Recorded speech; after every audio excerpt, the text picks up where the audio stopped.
So with your films, where's the mic on this thing? Is it on? I think it's there. It's not there. Oh, okay. So, how do you market your films that you've made? Incredibly badly, I think is the short answer. It's something I realised after I made Crooked Features that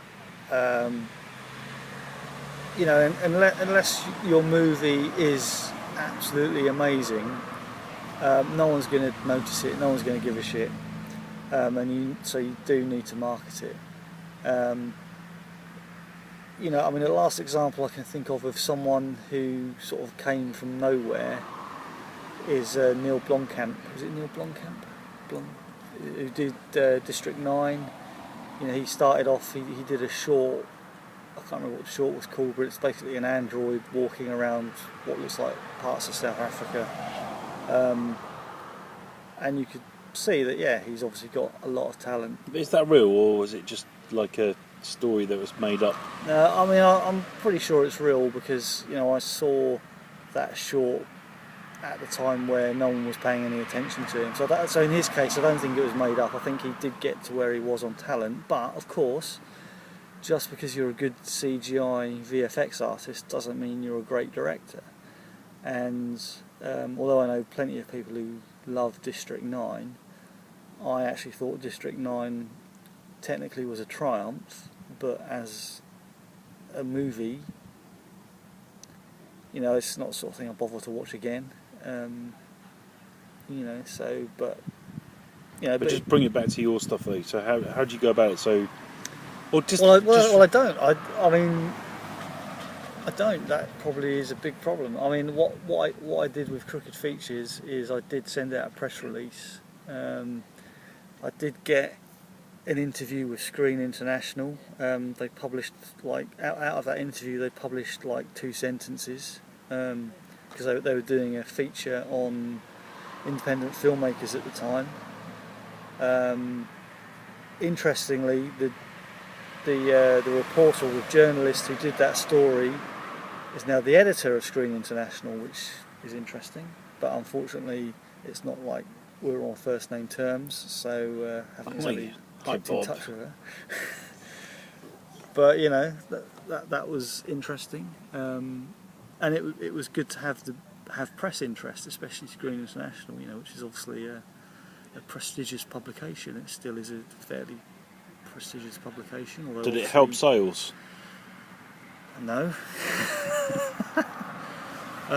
Did you get that was on DVDs? Did you get those into HMV and Virgin and all those places? No, what we tried there was self-publishing on, at the time, the only one available to the UK. This was before Amazon. It was called Lulu.com. I think Lulu is still going as a self-publishing book publisher, but I think Amazon is soon going to eat that piece of pie.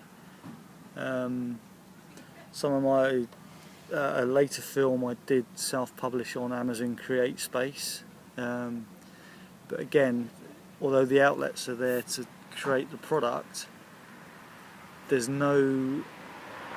still the missing element of a push for marketing. You've got to create a buzz, and that is something which, for whatever reason, probably to do with my personality, I'm not able to do.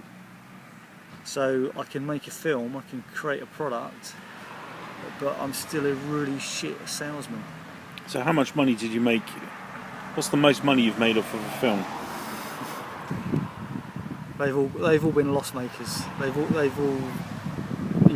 all been made with love rather than the idea that they make me loads of money. But are you in it for the money? You're not obviously not in it for the money, but are you sort of still trying to work out a formula?